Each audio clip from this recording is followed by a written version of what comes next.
Hello hip and hop people, my name is Dune and the channel you're watching is Game Select. I'm going to be playing Celestial Crossing Part 2. Let's start.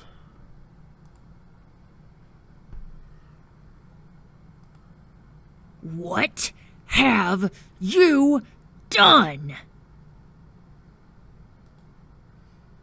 Attached to the blade is a shaky, purplish gray arm. Attached to that arm is one seriously pissed off Elven Warlock. Well, hello there. Sorry to, I'm not even sorry. I want to shake my head in disbelief, but even my shocked mind realizes that I don't want to accidentally decapitate myself. Decapitation is the least on my mind right now, just saying. Impossible, my mind screams. I'm still dreaming. I have to be. But I don't flatter myself in that my imagination could come up with these kinds of details. The way her badly singed clothes are hanging from her body in tatters, barely concealing the most important bits, and still smoking from the fires in the dream. The way her eyes dart around the room like a cornered animal. I'm about to ask her how she, a character I created for a fictional video game, came to be standing in my bedroom when she suddenly speaks, beating me to the punch. Send me back right now, or I swear I will gut you where you stand. I'm in heaven right now, man, so you can pretty much do it. I don't even care. This is basically heaven for me right now. Her threat echoes throughout the silence of the apartment. A slightly hysterical laugh bubbles up. Oh no, a nervous laugh, but I manage to squash it before it can piss off the elf any further. I realize that I need to diffuse the situation, preferably before something messy happens, and open my mouth to speak. Well, I'm not really standing, so... My voice comes out in a weak, whimpery tone that would be embarrassing if I wasn't completely scared shitless. Oh, my mistake. Maybe I'll just disembowel you and wear your innards as a necklace instead. Anybody need to wear innards for necklaces? It's okay. There's pretty good jewelry. I'm sure if I show you around, you'll find a very nice Tiffany necklace. I'm not paying for it, of course. I feel in my skin so cold. At the deadly promise in her eyes, she applies pressure to the blade at my throat, but not enough to actually break the skin. Yet, I chose my next words carefully, since I know there's a good likelihood they could be my last. Try to explain the situation calmly or try to convince her of innocence. Try to explain the situation calmly. Okay, I know you have no reason to believe me since my life is on the line, but I swear I have no idea how you got here. Nerth's eyes narrow into angry slits, and she makes a noise at me that could only be described as a hiss. I was asleep and in my dream. We were in a Lich Lord's keep. We set up a trap, and now you're here somehow. A dream? You expect me to believe that? That's all I got. I'm sorry, Nerth. That's all I got. Her arm tenses, and I have to expect her to lob my head off just out of spite. Consequences and lacks of answers be damned. You think I can't recognize evil magic when I see it? Well, look around. Does any of this stuff look familiar to you? If I had something against you, wouldn't I kill you outright? That's not a good thing to say. I'm pretty sure out of all the things not to say, that's the first thing. If I wanted to kill you, I would have done it already. Note to self, don't ever say that to someone holding a knife or a gun pointing at you, anyone. If I was trying to trap you here, why would I place myself within swinging range of your sword? Nerth continues to glare, but the tip of her weapon wavers against my skin. Thank Kami. Logic is winning. From what I can guess, you've somehow crossed over from your game into my world. Her sword arm drops completely at my words. She frowns in consternation, but the wind seems to have gone out of her sails. Feeling a little safer, I finally stop finding my gaze from straying downwards. And in my world, women usually wear more clothes. This non sequitur is apparently just a push too far. Fucking shit! Some beautiful language you got there, Nerth. I love it. Sounds like my kind of woman. With a wild swing, Nerith demolishes the wooden headboard of my bed. Oh, damn it. Taking off a good-sized chunk of mattress with it. Before I can so much as squeak, she takes out the chair in front of my desk next, roasting it to a cinder with her magic, which I'm alarmed to note works just fine in the real world. Scared that I might get caught on an unlucky backswing, either by design or accident, I force myself to speak once more. I'll send you back as soon as I can figure out how, I swear! This finally gets her attention. Either that, or she's worked through her anger enough to hear reason again. She looks up and clenches her jaw. Beneath her bluster, I can see that she's uneasy. I wouldn't go so far as to call her scared, but she definitely looks uncertain. We'll figure this out, okay? If you were able to come here, there should be a way back too, right? I wait until she nods once, gruffly. Good. In the meantime, you can stay here with me. She gives me a hard, condescending look that makes it clear that this was never in question. What? I gotta make an honest woman out of you or something? I don't know. In one smooth movement, she sheaths her weapon and takes a seat on a partially destroyed bed next to me. Fine. I believe you. Thanks. She crosses her arms huffily, looking extremely put out. The action draws my attention down to her chest, unfortunately, and I look away with a blush. Since I'm reading, I can't look. Oh, well, hey, that's, let's focus on reading. Good. Good. So I'll just find you some clothes to wear and... Don't be an idiot. Where can I get some replacement armor?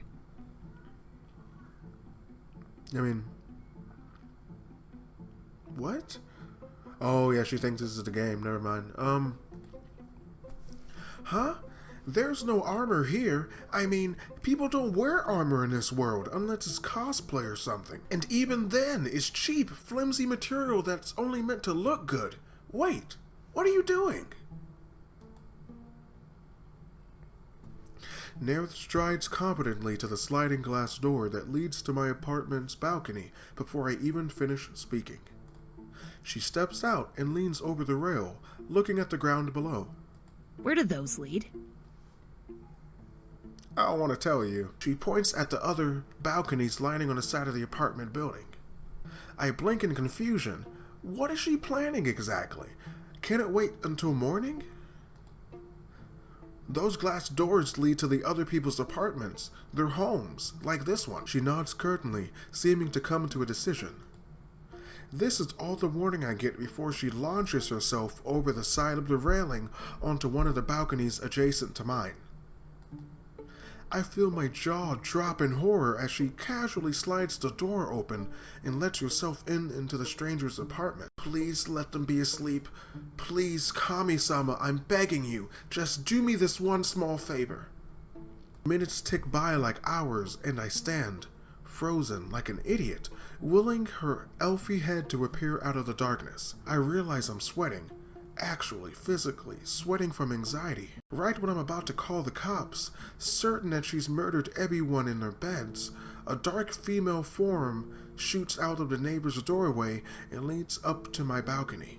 Without even looking at me, Nerith pushes into the house and drops her loot on the floor of the bedroom where I can finally get a good look at it. I feel a tension headache creeping into the back of my skull as I recognize some questionable leather that appears to be from an expensive couch. Beside it are some metal rings found on most shower curtains, some heavy brocade drapes, and some whole assortment of metal odds and ends that she likely took from furniture and light fixtures. Not a bad haul, huh? Now where do you keep your leatherworking equipment? I don't have any leather. Whatever it is, I don't have it. I'm pretty sure. I feel numb. Curiously, wonderfully numb. When my voice finally comes out, it sounds dead, even to my own ears. You can't wear this stuff, Nerith. She glares at me, crossing her arms and puffing herself up threateningly. And why the hell not? I tried to tell you, people don't wear things like that here. You'd stand out even more than you already do. At the very least, the owner of those items will probably recognize them and I'll be the one who gets in trouble. Her response is to throw her arms up in the air and make a disgusted sound. Ugh, of all the gutless, cowardly... Fine. It's your job to get me whatever passes for proper clothing around here then. And I will, Nerith. Trust me, I have money. I know what you have to do with the money. You have to spend it. A little surprised, but grateful that she caved so easily, I quickly stamped some feeling back into my feet and turned towards my dresser. I grabbed my largest, baggiest t-shirt and tossed it towards her. You can sleep in that for tonight. It should be more comfortable than those ripped-up leathers. Nerith rolls her eyes but obligingly shrugs into the garment. I try to keep my gaze on the ceiling and ignore the fact that an elf is wearing my clothes and not much else. Well, good night then, I guess. She grunts in reply. By unspoken agreement, Nerith retires to my bed like a queen, and I lay myself down on the living room sofa wearily. I fall asleep before my head even hits the cushion, thanking whatever gods are listening that this weirdness happened on a weekend. I don't wake up again until noon the next day. I'm disoriented to find myself on a couch in the living room until my memories of the early morning hit me like a ton of bricks. Did I just dream all of that? Yawning, I get up and cautiously knock on my bedroom door a few times, just in case. There's a loud, startled snort and then silence. Definitely not a dream then. I have to go out for a few hours. Please don't go anywhere until I get back, okay? Everything you need is already here and you can work on your armor if you get bored. I sound like a mother scolding a particularly dim-witted child, but I'm too tired to phrase my words more carefully.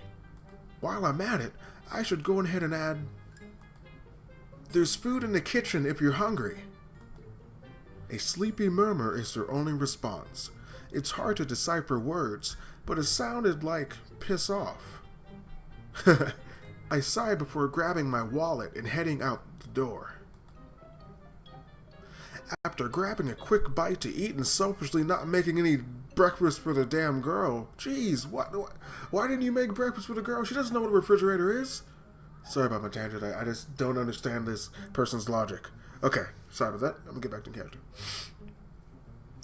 After grabbing a quick bite to eat, I head to the mall to look for some girly clothes. Not sure where to start, I make for one of the bigger department stores that has a little bit of everything and turn towards the female section.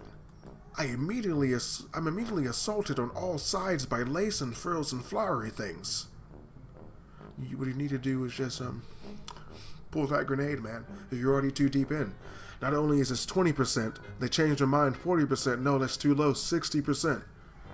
At a boutique, that's a deal. The question of how far I'm willing to take this looms in the back of my mind. Am I getting underwear too? A bra? What sizes? Should I ask for someone? Is it one size fits all? I don't know. My face hot. I try not to look out of place as I sort through some ugly looking blouses. Try not to look out of place. Yeah, you're already being awkward. You're gonna draw attention to yourself. I hear a giggle on my right, and before I can help myself, I look up. A gaggle of schoolgirls stare right at me and whisper to each other. A horrifying thought occurs to me. What if these girls are from my own high school? Being a social outcast is one thing, being openly mocked and ridiculed is quite another. With this sturdy and pleasant thought in my mind, I drop the shirt I'm holding and cheese it the hell out of there. The humiliation is great as I drag my feet up the stairs of my apartment 30 minutes later. Nerith looks up at me from her seat on the floor when I walk in. Where are the clothes? Her crafting materials lay scattered around her, along with some tools I recognize from the utility closet. All I can do is shrug helplessly and hope she doesn't maul me with a hammer she's using to flatten pieces of metal. She curls her lip in disgust, rolling her eyes.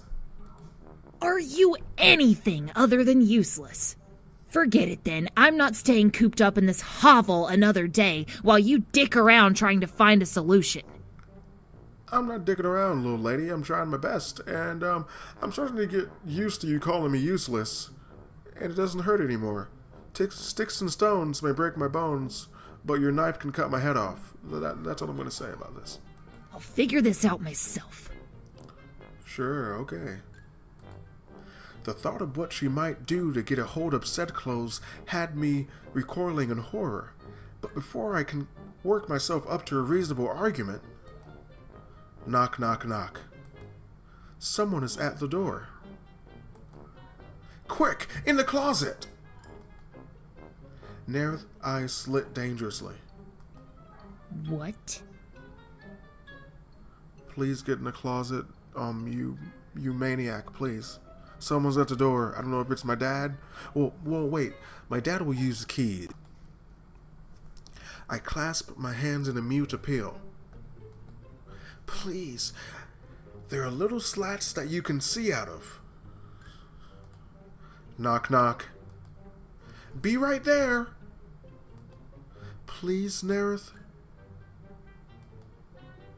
Ugh, you're so pathetic. I'm wearing her down, guys. Nerith is in the bag. Despite her words, Nerith picks herself up and shuts herself in a nearby closet. Immediately, I dart to open the door. Hey, Hikaru-kun, how was your day today? How cool is Mika? Praying that she doesn't read too much into my haggard, stressed out appearance, I fumble to answer. It was fine. I was up late playing video games, so I didn't get much sleep. Stop.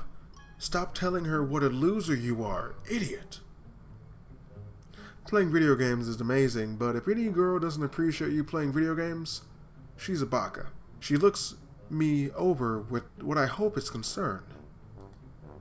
You shouldn't do that so often, Hikaru-kun. You'll get sick if you don't sleep properly.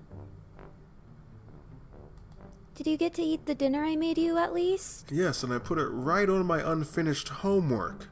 Very good spot to put it. Ah, yes, thank you. It was delicious, as always. Mika smiles warmly, and if I were any other guy, I might think her cheeks were a little flustered. She smacks me playfully on the arm. Well, if you're done, can I have my dishes back? That's kind of why I came over. Okay, Mika-chan. Your dishes is why you came over. I'm pretty sure. I'll look in my house and see if I can find any dishes that are yours. Nice ploy to get inside my house, even though you're at my doorstep. Nailed it. Oh, of course. Hold on just a second. I scrambled to my room to assemble the dirty dishes. Oh, you didn't even clean the dishes, man. Like, that's basically when someone cooks you 101, you're supposed to clean the dish. Whatever. Praying that Nerith won't lose patience and ruin my life by jumping out now. Thankfully, Mika is still standing at the door calmly when I get back and I hand her the bowls without incident. You know, those dirty bowls that I should have cleaned. Good. I'll just wash these up before I head over to the store. See you later, Hikaru-kun. I shut the door behind her 1 second before Nerith comes barreling out of the closet. Without preamble, the elf points a finger imperiously at the doorway. Were those normal clothes? I nod, not sure where she's going with this, but hoping it won't turn into another argument. Does she live nearby? No, Nerith. Nope. Won't let it happen. Over my dead body, you can easily kill. Over me, you can't touch. No. Mika's cool. She feeds me, and she lets me smell. I don't know, but she's adorable, and you can't have any of her stuff. Don't kill her, please. Oh, no. No, no, no. You can't. Do you have a better idea, useless? I'm getting real tired of your shit, Nerith. I opened my mouth angrily, ready to tell her that I'd head back to the mall in a heartbeat if the alternative meant inconveniencing Mika-chan. But then I think about the giggles and the stares. The worst, having to deal with the lingerie department. Just get a sports bra and some spanky pants. That works, I'm sure. I don't know. My shoulders slump, and I hear myself answer. She lives down the hall, second door on the left. Nerith nods briskly. Suddenly all business. Perfect. I'll sneak in while she's gone and find some shit to wear. It's that simple, Nerith. You don't even have a game plan. Just go in there.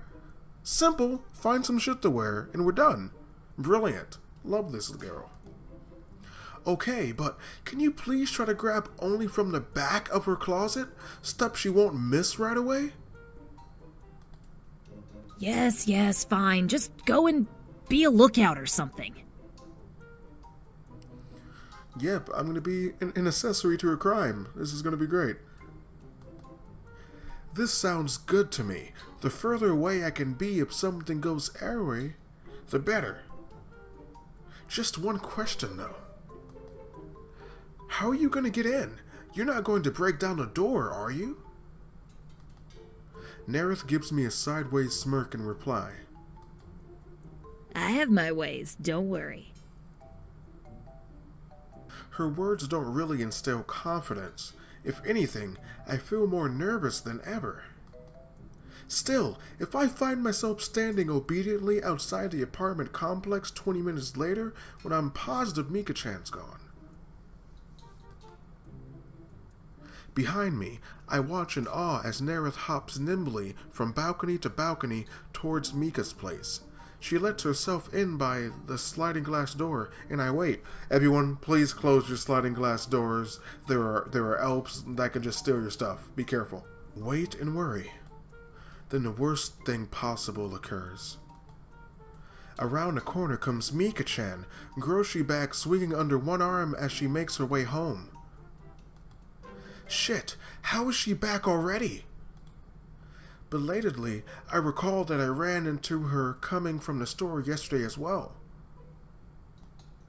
A quick trip makes sense if she only went to the convenience store for one or two little things. I know that Nerith isn't done yet, and I have no idea how longer she'll be. I need to stall, but how? Without really thinking about it, I blurt out her name as soon as she's within earshot. Mika-chan! She looks surprised to see me, but her smile is friendly as always. Oh, Hikaru-kun, what are you doing out here? Being your Hikaru-kun, you know, not awkward at all. Taking a small stroll down the stairs I came up from. That's a great question. What possible excuse could the reclusive, geeky gamer boy with a level maxed out character have for standing around on street corners in the middle of the afternoon? I thought I'd take a walk to be healthier, like you said earlier. Her eyes dart to fully take in the fact that I'm just standing there, despite my words. Her lips curve into a teasing smile. If that's the case, you didn't make it very far, did you? Baby steps. You just take a little step at a time. I technically went 3 flights of stairs. People that don't have stairs didn't do what I just did, so I did a good job. Damn it. Think of something else. Now! Okay, I got distracted looking at the clouds. That's pretty anime. That's pretty anime. I'm not wearing a headband, so it can't be. I just can't look at the clouds. I don't know. I wanted to walk you home, then I should have been with her at the store. I'll say I wanted to walk you home. That seems smart. The words come tumbling out of my mouth without real thought, and I to be mortified. If it wasn't for the incredibly cute blush decorating the girl's cheeks.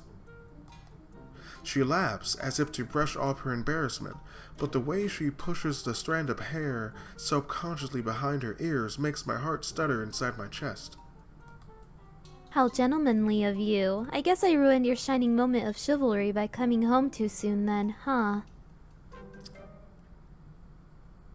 No, if I want to walk you home, I would want to walk you home. Yeah, that's true. I wanted to meet her by the convenience store. Okay, I see. She's playing along. That's cool. Her smile is so soft and feminine. My tongue promptly decides to trip all over itself and reply, oh no.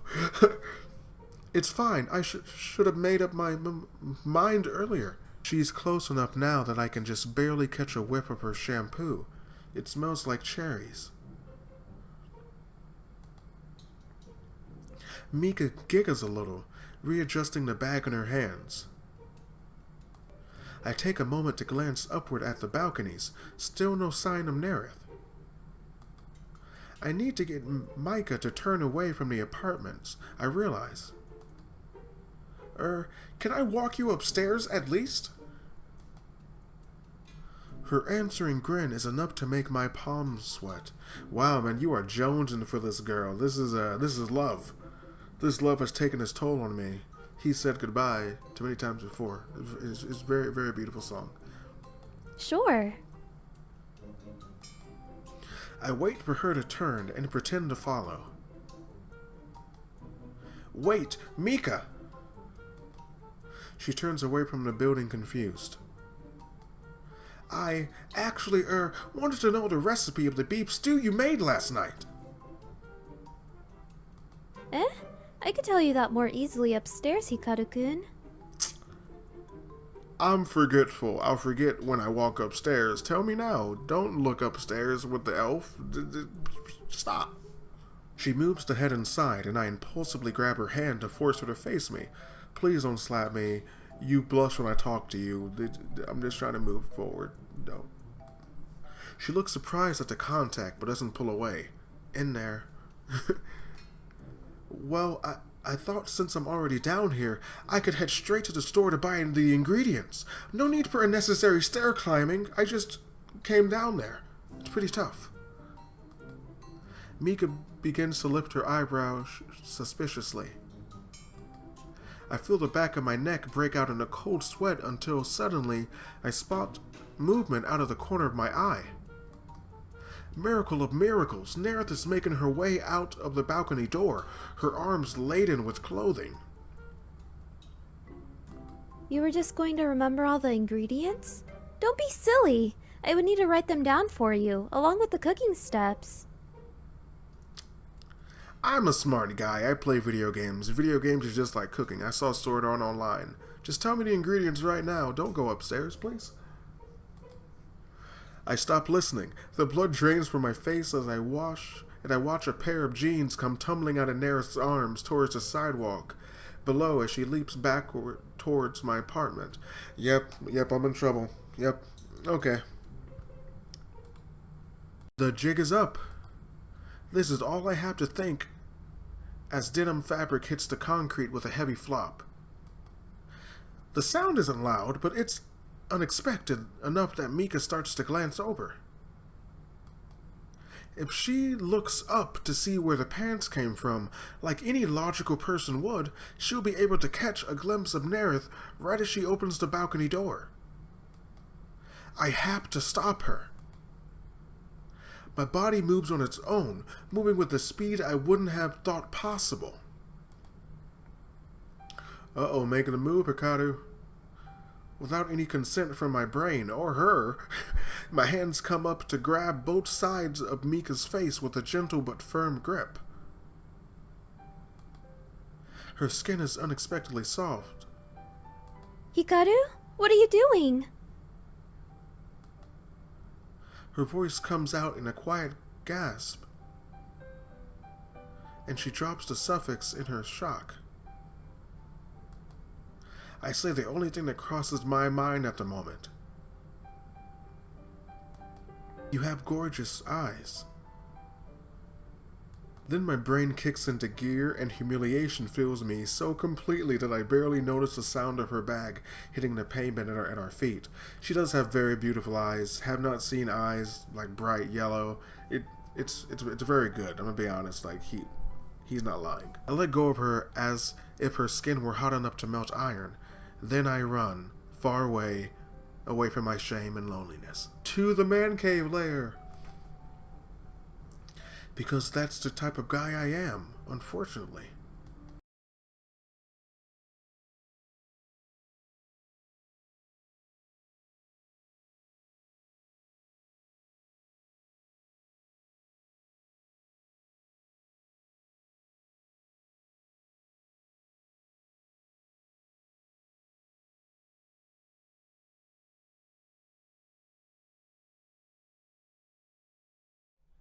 La